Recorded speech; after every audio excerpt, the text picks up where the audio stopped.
I talk, you listen, or you turn the channel. Either way, I'm still going to talk.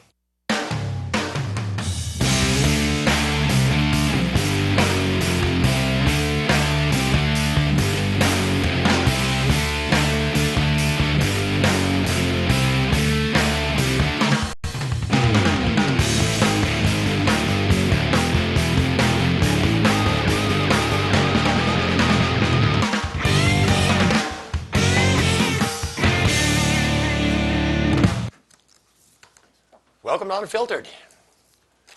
April 4th, 2008. It was 40 years ago today that Martin Luther King Jr. was killed by James Earl Ray. We're going to talk about that a little bit later, but it's the importance of today's date. I saw Pastor Ray yesterday when I was in, and he emailed me some information about why Easter was so early this year. And apparently it can only be one day earlier than it was this year.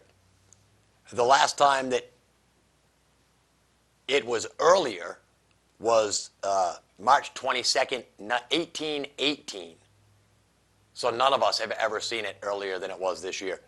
The last time it was on the same date as this year, which was March 23rd, it was 1913. So in order for you to have seen an Easter this early, you would have to be older than 95 years old.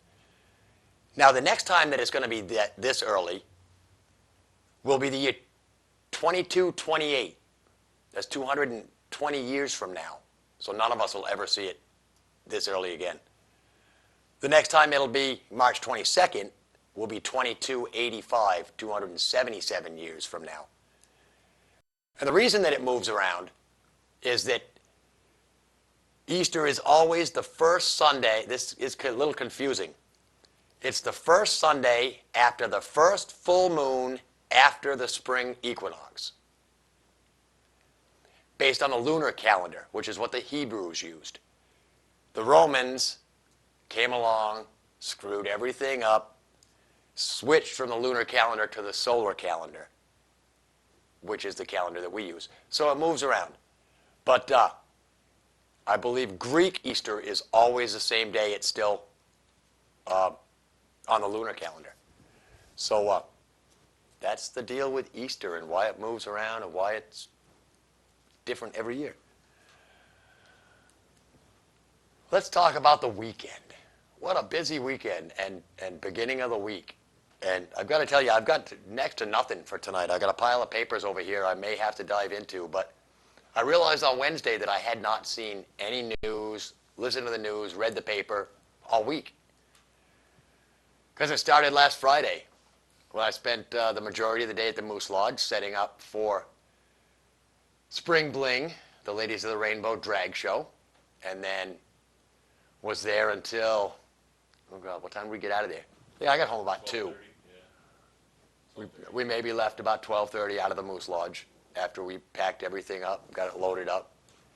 But what a great show. Packed house. And I don't know, I've never seen the Moose Lodge that crowded, for one thing. Now, to me, the show wasn't as good as the Christmas show, but everyone's different. And it always, their Christmas show, their holiday Christmas show is,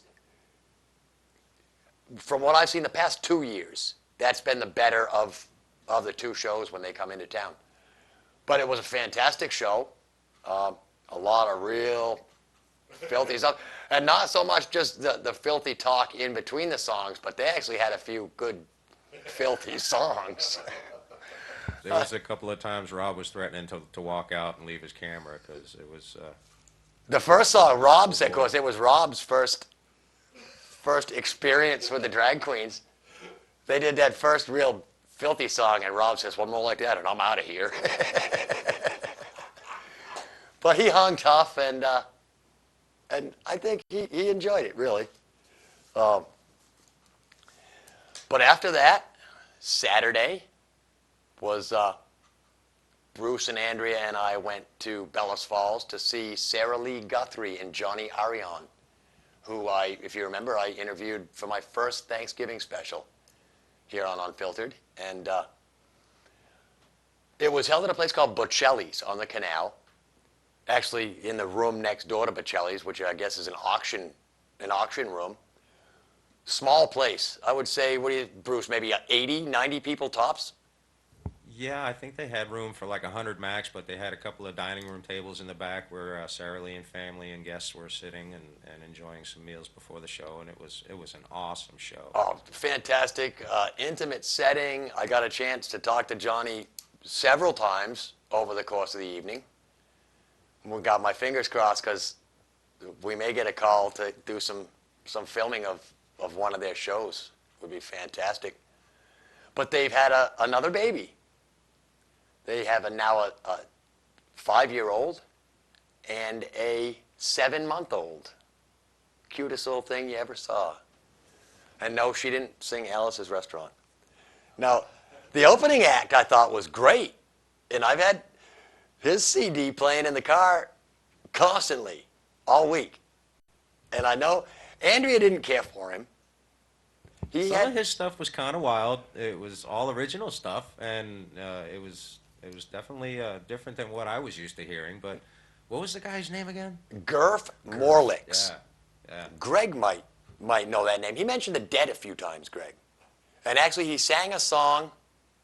He said he'd worked with guys with the Dead. Warren Zevon he mentioned working with, and some other people of that genre of music. And but he was your typical folky. He sang a lot about friends that had died,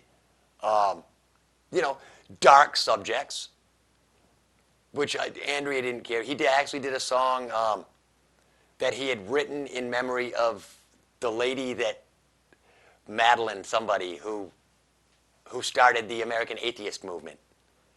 And the song, there was a whole thing because her son admitted one Mother's Day that he was a born-again Christian. And that made her quite mad. They had a parting of the ways. But his son always said, "Mom, when you die, I will give you a Christian burial." So apparently she had wandered off into the desert to die, and so she wouldn't have to go through that.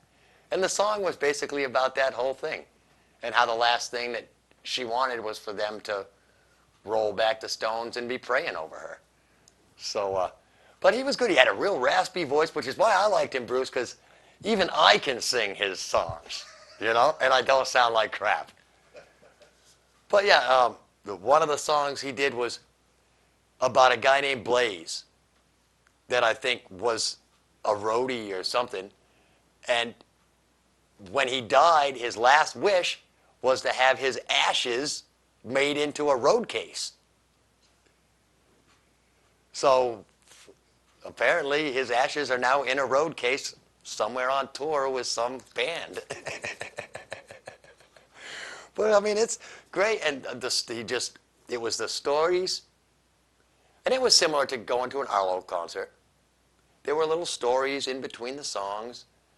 Andrea got the biggest laugh because Sarah Lee mentioned that she's kind of a numbers person. Not really a words person. She's more of a numbers person because there's a lot of gray areas in words, and in numbers there's no gray. It's, 2 plus 2 is 4, and everything's, and gosh, she went on for 5 minutes with the whole numbers thing, and it was as funny as anything her dad's ever done in between something. You can tell that she's his daughter because she's got that same storytelling type of personality. And just the two of them as a couple are just perfect. And you can tell when they're on stage and when they're off stage. Because I recognized Johnny when we first sat down. I happened to glance over my shoulder and tap Bruce on the shoulder. And I said, "Hey, man, isn't that Johnny?" Well, he's grown a beard, which he does. He looks a little bit different. But sure enough, it was him sitting right there, accessible. Anybody that walked up to him, he talked to. And these were $15 tickets. You know, they weren't $80, $100 tickets like you'd go to see a show and not even come face to face with the band. So, but yeah, that's Bellows Falls has got a music business that it's growing and growing and growing all the time.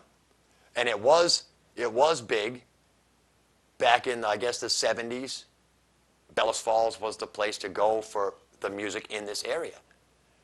And then it kind of faded out, and now they're slowly trying to bring it back. I can't remember the guy's name, but Flying Under the Radar Productions are the people that do all this stuff. And they got a big show at the Opera House this weekend. Somebody named Hala, who is some rocker chick that does kind of rocker folksy, I guess. But yeah, what a great little place to go and see a show. So let's see, that was Saturday. Of course, Sunday, I worked. And sometime between Sunday and Monday, Bruce and Andrea both came down horribly sick. So, I mean, that freed me up from having to stop over their house every day. And when I did, it was just to pop your head in and like, hi guys, see ya. Keep that away from me. Bruce in there hacking up along right now. And Andrea's home. And then Monday, I kind of got a little bit of rest. Tuesday, I came down here and started putting the titles and the credits onto the drag show. Got that done. And I believe if it doesn't air on the 13th of April, it will be airing that week. And as soon as I get some concrete dates and times, I'll fill you in on this show, and I will also let Susan McNeil know, and she'll post them on her website. So I got rave reviews on the promo. It was great. Everybody loved it. Susan was impressed as hell. I was impressed as hell. But yet today I had all kinds of problems in there just trying to do a little musical clip. You know, trying to get it to, every time I tried to load it onto the flash drive to bring it between the two computers, it kept telling me that the program was in use. And I'm like, no, it isn't. I've closed it. I've closed everything. And it still would. But Lee figured it out. Good old Lee. He's over at City Hall tonight for the city council meeting. Okay, Easter Facts is done. What else do I want to talk about before crew call? Nothing, I guess. That'll make it easy. We'll go into crew call. Usual crew, minus Andrea. On camera one, we've got Rob. Back with us. He's turning into a fantastic camera operator, I got to tell you. And the more shows he does, the more experience he gets, the better it'll be. On camera three, we've got Greg. As usual, our stocking-footed Greg. Wow, the light looks really cool behind you, Greg. I don't know what it is, but yeah, there's like almost like a beam that's coming down. It looks really neat. Sorry. Should have probably only took one of the little blue pills tonight. In the booth is Bruce. How's it going out there tonight, Rick? Not bad, bud. Oh, you're like real dark. Why don't you reach up and snap one of those overhead lights on above your head? Lee mounted that little light. There you go. Now we can see you. Hello out there. Lee mounted that little light on the audio board, and now nobody turns on the overhead. In the booth. So, yeah, it's been a really rough start to the week. I got through the race all right. Got to enjoy the race, and I can give everybody a little bit of a rundown on that. But then, boy, about the tail end of the race, I started cramping up and getting achy and generally miserable, and I ended up climbing into bed at 6 o'clock on a Sunday night, which is unheard of for Bruce. So.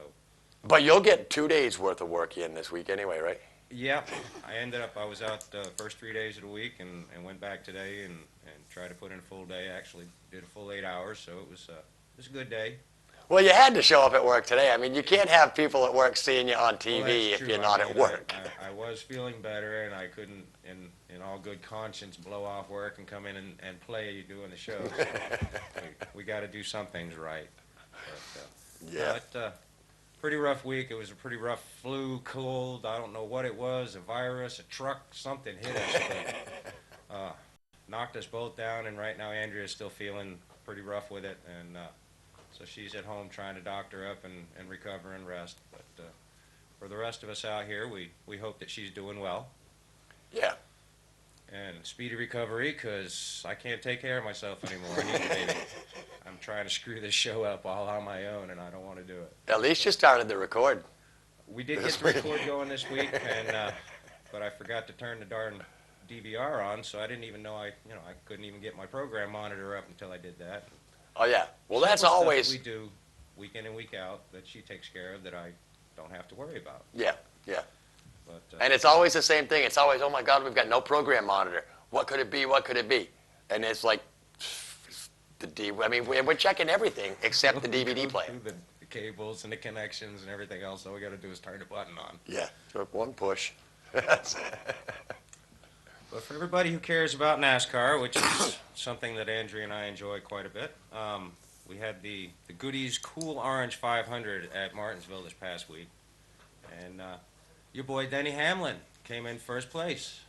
Yeah, see, he's going to do First great one this of the year now season. that I'm not in the pool. Yeah, you're not in the pool, so he's actually doing something this year. But the actual finishing order was Denny Hamlin, Jeff Gordon, Jeff Burton, Jimmy Johnson, and Tony Stewart in fifth. My guy Junior came in sixth. Casey Mears, Jamie McMurray, Carl Edwards, and Clint Boyer rounded out the top 10. It was a good run for Casey Mears. He finally got his first top 10 of the season, and all four of the Hendricks teams got into the top 10, so it was pretty decent. Another win for Toyota, which That's is a good nice. shot in the arm for them, and another win for Gibbs. So that's 2 out of 3 of the Gibbs guys that's won so far. Now we just got to get Tony Stewart in the victory circle. But next yeah. week's going to be Texas. Big fast track, a lot of speed. And it should be a real interesting one, too. Because USA Today yesterday, on Thursday, actually. No, on Tuesday. Damn, I'm that far behind. Pray tell. There's been 2005, actually, let's start early. 1998, Dale Jr. won at Texas. His rookie year. This was the, I'm going to give you margin of victory, Okay. .178 of a second. 2001, Kevin Harvick won by .246 of a second. 2005, Casey Kane won .304 of a second. Now, when you go 170 miles an hour, At least. Less Texas is than one of the half a fastest second? tracks. less than half a second between the winner and the second place After is 500 miles. a hair. Yeah. That's basically a hair. That's barely a bumper. The smallest margin of victory was in 2007. Last year, Matt Kenseth won by .128. It's like an eighth of a second. Yeah. You can't blink that Yeah. quick. No, you can't blink that you missed quick. it. But yeah, it should be a great race. Yeah, historically it's a fast track, and it's usually a pretty good race, and not a whole lot of wrecks, but they go fast enough to cause a mess if they do. So Right. it ought to be pretty good. Now that jockeyed the standings around a little bit. I'll just give you a quick run through the top 10. Jeff Burton now moves up to the number one spot in the standings, followed by Harvick, Greg Biffle, and Junior moves up to fourth, dropping Kyle Busch down to fifth. Didn't have a very good finish this week, and consequently he dropped like a stone. Behind him comes up Tony Stewart, Casey Kane, Denny Hamlin, now up in the top 10, and followed up by Jeff Gordon and Jimmy Johnson round out the last two spots. So So far, the season's moving along. Everybody's playing fair together and playing nice, but weren't any penalties or any big news that came out of this past week. But General Mills did announce that after this season, they are going to be moving from the Petty Camp. Right now, they are the primary sponsor on the number 43 Cheerios Dodge, and they will be going to Richard Childress next year to sponsor a fourth Richard Childress team. So Petty is going to be in the market for another primary sponsor pretty soon. But other than that, it was a pretty quiet week news-wise. So I'll go ahead and turn it over back to you. Thanks, Bruce. All right, bud. And you know, where they're going to Texas this week, Mike and I, back when we were driving trucks, we got a chance to actually go there and see an IRL race. So it's a very nice track, nice campground, friendly people, you know. It is, however, a dry county, and they do not sell alcohol at the track. Big bummer. Yeah, but I mean, that just means that the people that leave the race will remember the race. Although the guys that we were sitting next to brought their own cooler in and they had their own beer. Me and Mike were just ignorant. We didn't know it was a dry county, so we didn't know enough to get beer on our way in. So, otherwise we would have. All right. Let me talk about, actually, while Greg gets set up, let me do this joke. And actually, I think it was Greg sent me this joke on email. The joke is titled, "Where Did the White Man Go Wrong?" And it talks about Indian Chief Two Eagles, who was being interviewed by a white government official later on in his years. And he said, "Chief," he says, you've observed the white man for 90 years. You've seen his wars, his technological advances. You've seen his progress and the damage he's done." And the chief just nodded. The white government official continued on. He says, "Chief, considering all these events, in your opinion, where did the white man go wrong?" Chief sat back for a minute and he thought. Then he looked right at the government official and he said,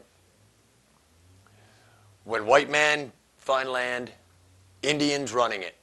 No taxes, no debt, plenty buffalo, plenty beaver, clean water, women did all the work, medicine man free, Indian man spend all day hunting and fishing, all night having sex."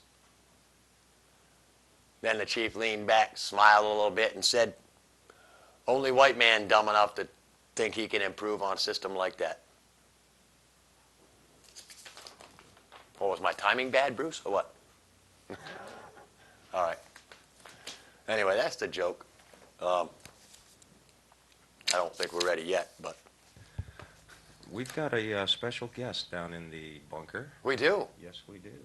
So if you're ready, we can bring it on down. And Rick, how the hell are you? Shoot, who do we got? Oh, it's Chris Coates.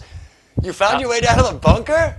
I'm down in the bunker, my friend. See, you won't let me on your show, but Tarzan, no, he's the kind of guy I like to hang out with because he at least allows me to come on here and shoot the breeze with him. I'm only on here for a second, though, my brother. I figured you'd be over at the city council meeting, man. So no, that's Randy's job. I try to stay out of that as best I can. All right, well, maybe you know the names of your guests tomorrow night. I do. Tonight. That's why I'm here.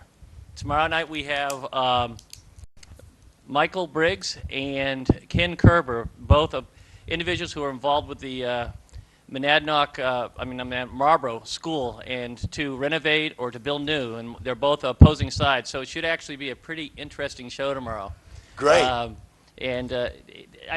Talking to them this week, they're very passionate on their side. So. Well, that's one of those things. You know, we've got those people right here in Keene on the middle school issue too. Yeah. Hey, what's this stuff about my wife's decorations, Christmas tree decorations? I mean, or the outside. I like that stuff. I like lights year round. It's Christmas every day. All right. All right. I was just thinking of the carbon footprint you're leaving over there, Chris. What about and what about this follically challenged thing? You know, some of us here just you know are challenged, whereas others grow it 10 times longer than it needs to be. Well, and I'm trying to find one of those beauty programs where we can see what you would look like with different hairstyles too, Chris. Well, you do that, okay? Because I remember you with hair. All right. Well, I'm going to turn this over to Tarzan, okay? All right, buddy. It's good seeing you. Take care. We'll see you in half an hour. All right. Oh my God. Right on. Wow, yeah. For Chris to actually come down and I mean, I don't know. He must have had to punch Tarzan pretty hard to get Tarzan off the camera. I don't know. But that's really cool. Glad he stopped by. Because, Randy just said 2 people from Marlboro are coming over to talk about the school stuff. So Randy doesn't pay much attention, apparently. But then he's busy. So I think we're ready. So let's take it back to Tarzan. Hey, Rick, how the hell are you? Hey, how did he get past security, man? What's that? How did he get past security? That was really nice. How can you not like that guy? All Yeah. right? That was the class. That was a classy act. I really appreciate Chris Coates coming on like that. And him at least, now we know who's going to be on tomorrow night, which is great. Right. I love a little comedy in my life. This isn't a comedic, I'm not going to give you a comedy number. This is 4012, Rick, of our sisters and brothers passed away in this holy war that we're in. And I have no control over it, but I feel it's a duty as a old serviceman that's looking tired and gray. Yeah, you said it, Rick. I have to give that number. Yeah, up another 5 from last week. Yeah. We just some parents in New Hampshire just buried their son, specialist. He's a medic. And he died over there in this holy war we're in. But he had also laid down his weapon earlier as an infantryman and refused to be part of shooting any more people or be part of it. And he was granted a general discharge. And he spent the next couple of years learning to be a medic and clearing his name and rejoining up with the armed forces. And he lost his life about a week and a half ago, or maybe 2 weeks. And my thoughts are with his parents, and it's been all over the paper. It's been in the news. And what a classy act to get your life back in shape and go right back in and do something to help other people that are over there in this holy war. It's just an amazing story. As of now, Rick, as of last week, you can now tour the Vietnam Veterans Memorial over there in D.C. It's on the internet now. You can also go right to any name that's on the wall and bring up that soldier's personnel record and find out what kind of person they were, where they were from, what their hobbies were, and what year and date they were born, and when they passed away in that stupid war that we were in over there in Vietnam. Wow. I missed that story last week. Last week, as of Wednesday, it was 28 years since the groundbreaking of the Vietnam Memorial there in D.C.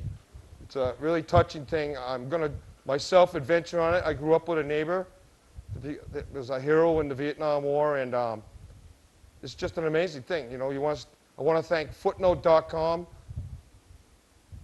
and the National Archives Research Center for providing that to the internet.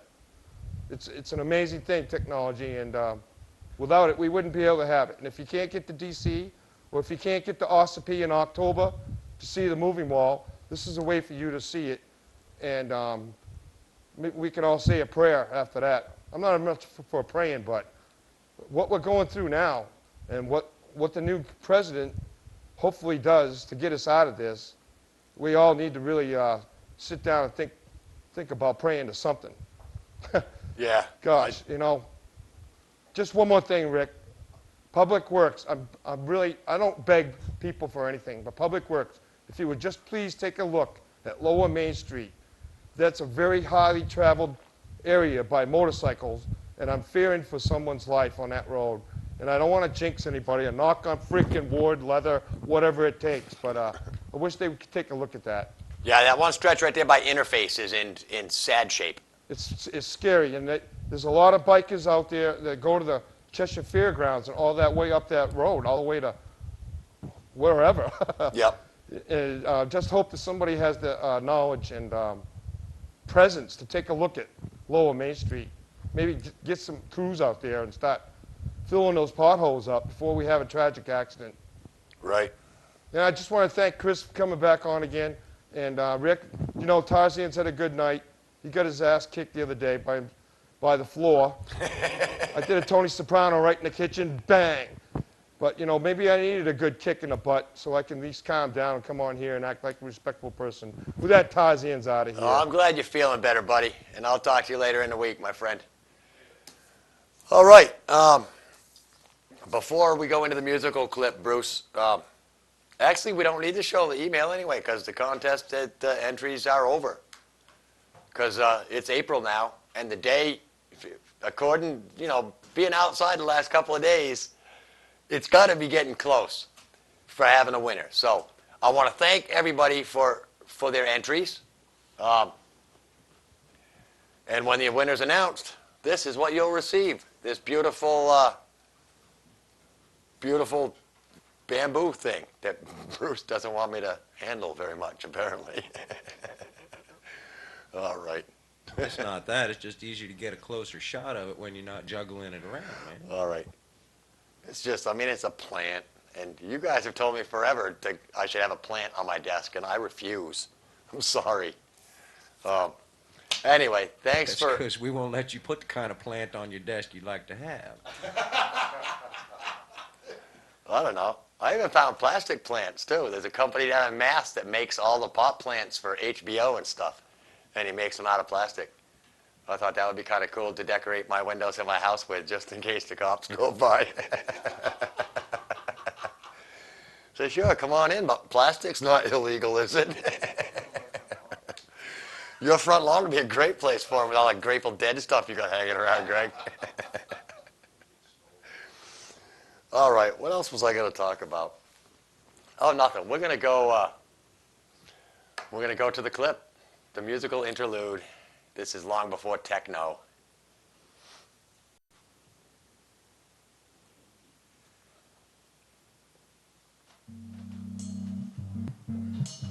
Slowing it down for one real quick. This one's called Ill Will.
Once again, my mind is really trying to bring it in. No matter how hard I pull it, get lost in the wind, holding on tight, seems so frail. On the verge of snapping back, so doomed to fail. Back and forth, I keep leaning, trying to make it right.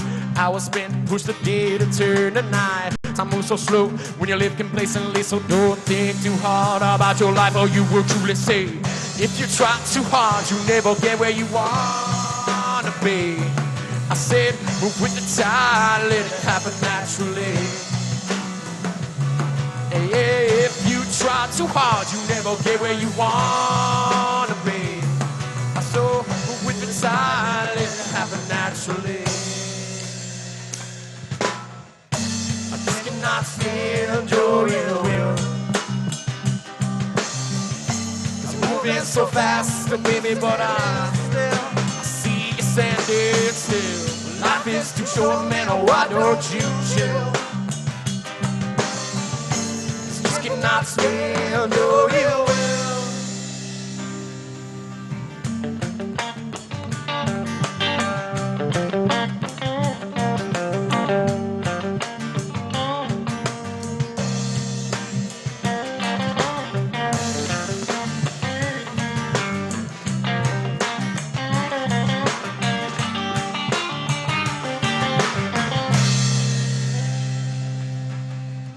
Here we go again, I feel it coming on so strong.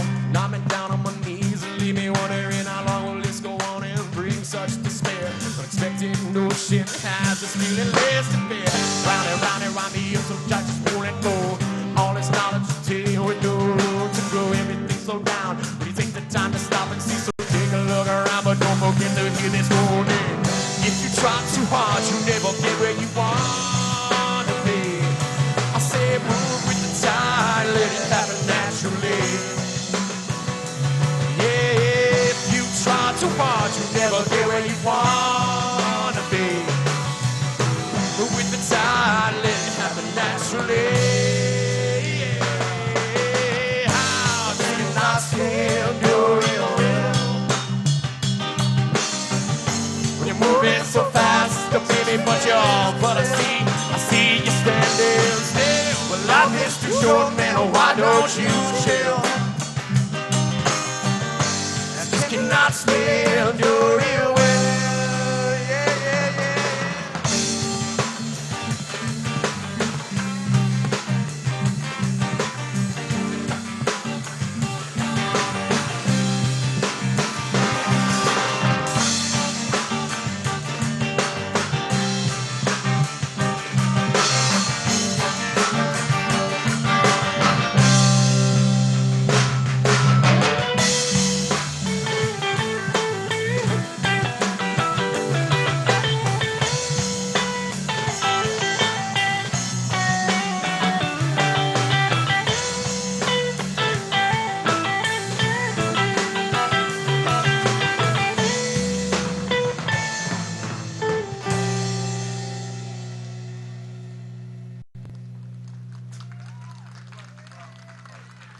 Long before techno. Local band right here. They play quite a bit at EF Lane Hotel and other places around. I'm on.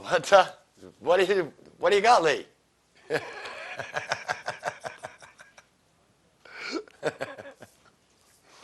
All right. He didn't think we were on yet.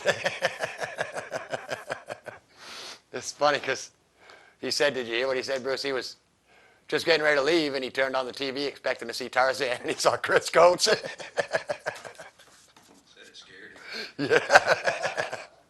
Yeah, well, it probably scared half my audience away, too. But oh, well. No, Chris is a great guy. Nightly.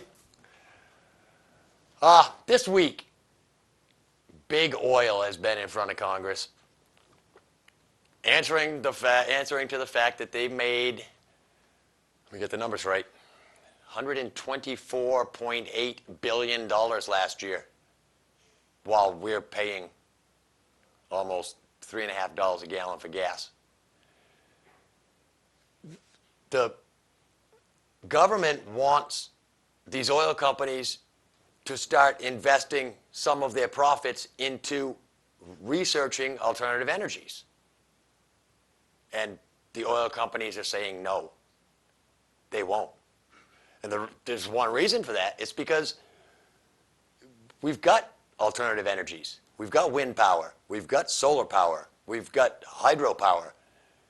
But companies can't figure out how to charge you for the wind or the sun or the rivers.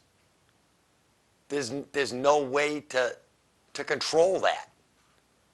Once people start buying turbines, mounting them on top of their houses to make their own power, that pretty much puts, a lot of the power companies out of business. And if we all, we saw it in the 90s in California with General Motors and the EV1. They had a completely plug-in electrical. What the hell, did you see that? Jesus. I thought it was that when I was setting up the panels, I saw a ladybug on one of the panels, so I flicked her off. That's probably her. Wow. The hell was I? Just thought I was on drugs for a minute. But that's the fact. They had the electric car. There's no profit because you didn't have to change the oil. So they lost 5 quarts every 3,000 miles right there. You didn't need the gas. The only thing you basically needed to do was, I believe, clean the terminals on the batteries and rotate the tires. And the windshield washer fluid, yeah. But the point is they had it. They had the EV1. They called them all back. They crushed them all. The technology must still be there to just start building them again. But they won't, because oil companies can't make $124 billion with electric cars on the road. And that's why. And what the reason the government won't put its foot down and demand is because the majority of the people in the government work for big oil. Plain and simple. The Vice President of the United States is vice presidencing with $35 million of Halliburton's money in his pocket.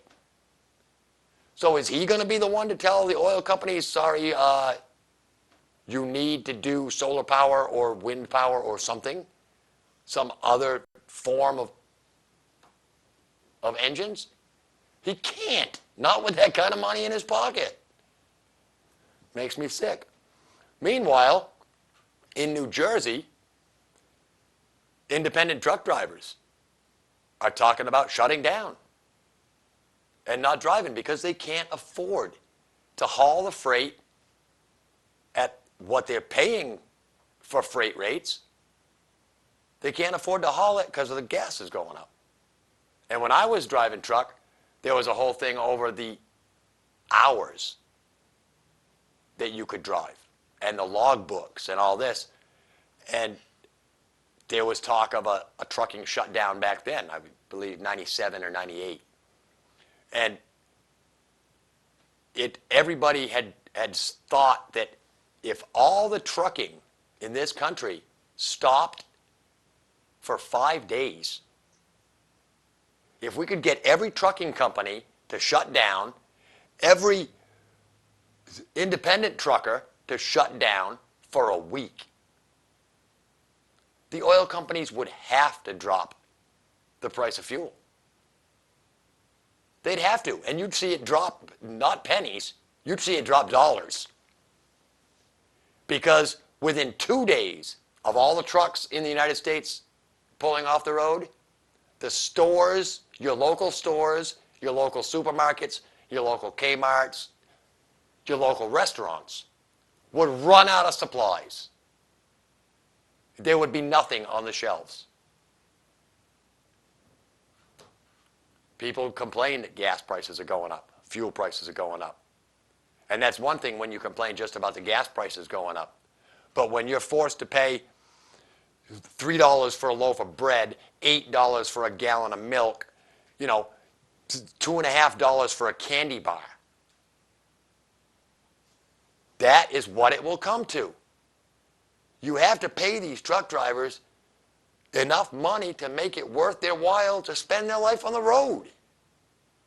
And that's all there is to it. And it's not going to be the oil companies that are going to do anything about it. It's going to have to, that's what it's going to come down to. It's going to come down to getting and that's all it would take. It wouldn't take everybody to stop driving their cars. It wouldn't take anything except for the entire fleet of trucks in the United States to just go, look, we're not going to drive for a week. Plain and simple. We're all going to sit back on our couches. We're going to drink beer. The beer that we should be delivering to you. We'll just open the back of the truck and drink it. Why not? And it would not take long. It would cripple the entire United States economy. And personally, I think that's what needs to happen. I think somebody needs to knock the legs right out of the Dow Jones. They have to, that's the reason prices are so high, is because rich people, the Dow Jones is what, over 12,000 now? Or 13,000? It's enormous. 10 years ago, it was barely 5,000.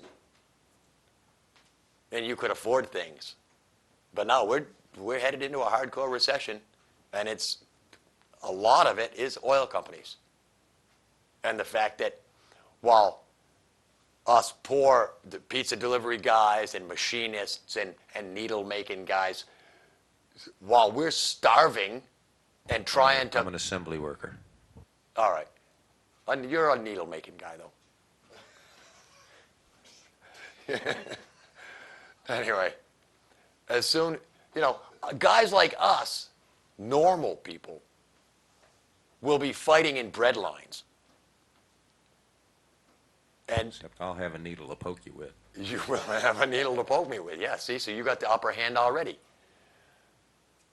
The people in these big oil companies, these CEOs and guys like Warren Buffett and Bill Gates and who knows who else. I mean, they're sitting pretty.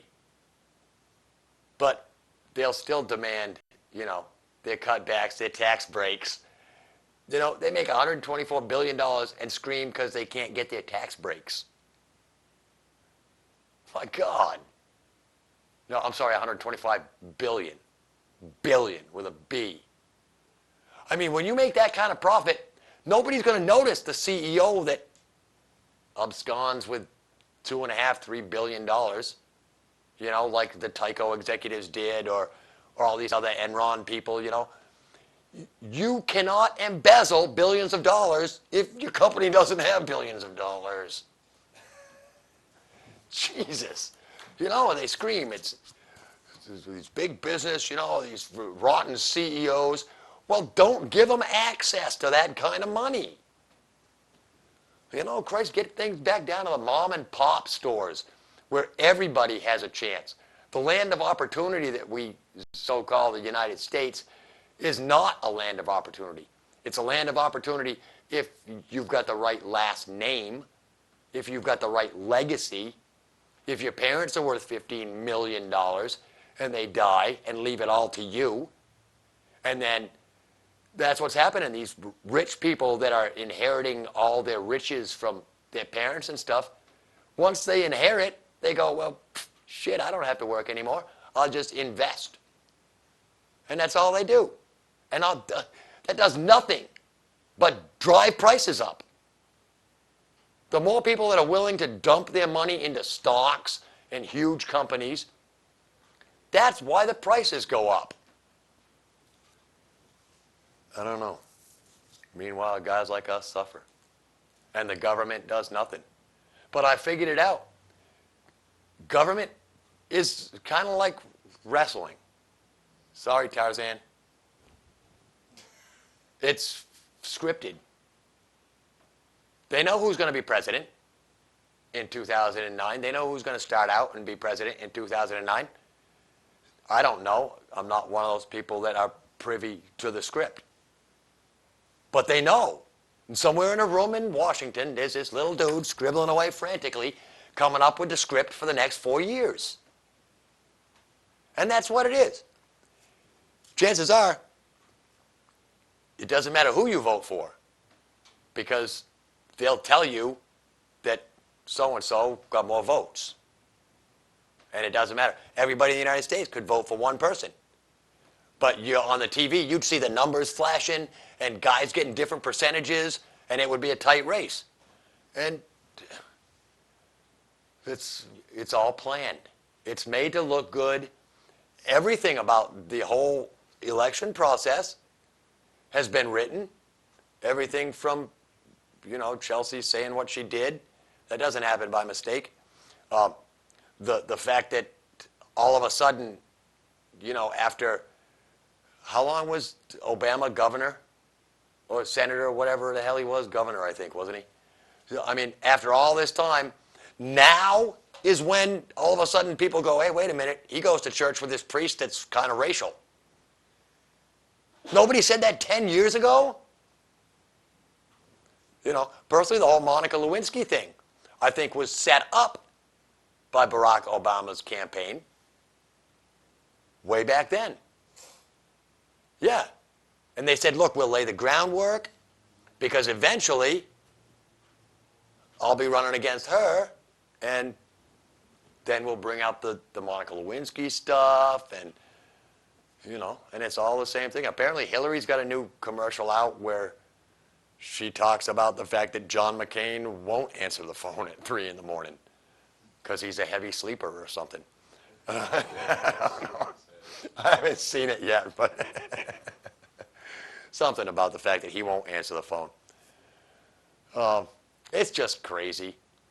And I heard something new now, which, it kind of makes sense with all the racial talk lately and the fact that Americans, for some reason, feel guilty about something that happened 200 years ago, which is slavery.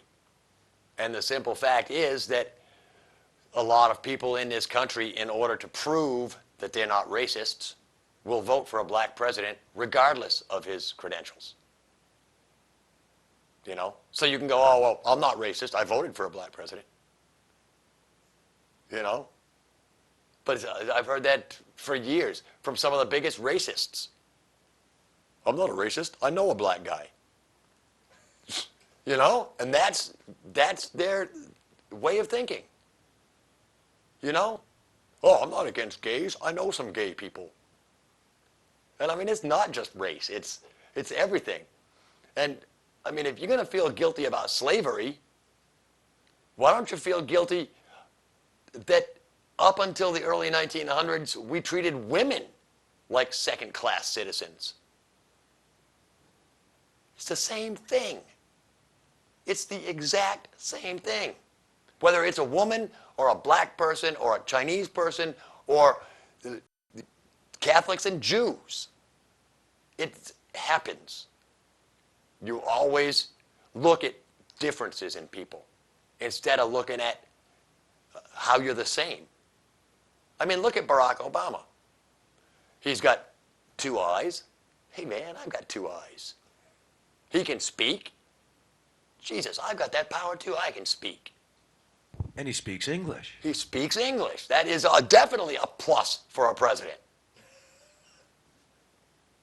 But, in a lot of ways, he is the same. I mean, maybe that's what we should do is we should never see the candidates before they become president. Maybe we should just hear their voices. That way, nobody knows if he's black. Nobody knows. Or maybe all their interviews should be in print. Because I got to tell you, I read the book by Michael Crichton, Rising Sun. The movie came out with Sean Connery, Wesley Snipes. I read that entire book and never once thought that character was black that Wesley Snipes played. It never dawned on me while I was reading the book that it was a black man. So, and nowhere in the book did it mention that he was black. So I'm just saying, I don't know what it is really, but it's just the way that people go about things. I mean, there are only differences if you make differences. If all you make is similarities, then everything is just like everything else. All right. So anyway, that's what I figured out, that government is scripted, and they already know who's going to win. Let's talk about this. I got one guy pointing one way, the other guy pointing the other way. I'm lost.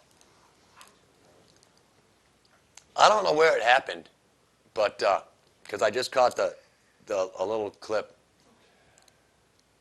Somewhere, a group of 3rd graders were plotting to attack their teacher. Because one of them had gotten in trouble, the teacher yelled at one of them or got one of them in trouble for standing on a chair in class. What the authorities found in one of these kids' bags was duct tape, a pair of handcuffs, and a steak knife. they were planning on tying this teacher up and stabbing her with a steak knife. Third graders. This is not a way to bring up our kids. If you've got violence like that in third grade, I don't know what to do about it, really. It's, The parents ought to be put in yeah. something. And I Dark don't know. hole or something, because they're not raising the kids right. No, and I don't know whether these were white kids, black kids, probably doesn't even make a It difference. don't matter. But third grade, my biggest friggin' worry in third grade was whether they were going to have chocolate milk on any given day, you know? We get lucky that the store was out of white milk and they sent us chocolate instead. You know, but man, you shouldn't think about attacking a teacher until you're at least in high school. I mean, really, third grade teachers are easy. I mean, you should have nothing to complain about with third grade stuff. Damn. And it's the fact that we don't demand that people are responsible for their own actions. Kids kill other kids, they're never held responsible. Nobody's held responsible. You know, an actor, I mean, Paris Hilton, we'll take her. All that crap that she's been through, and she's still probably got no clue. Because nobody really put the boots to her. And that's what needs to happen. You can't tell everybody that they're winners, because everybody's not a winner. Life is very unfair. Life is more unfair than it is fair. No, Rob, life is not like Little League Baseball. There's no 4 strikes. There's no just swing till you hit. I mean, sure, you swing, but when you strike out, you go sit down.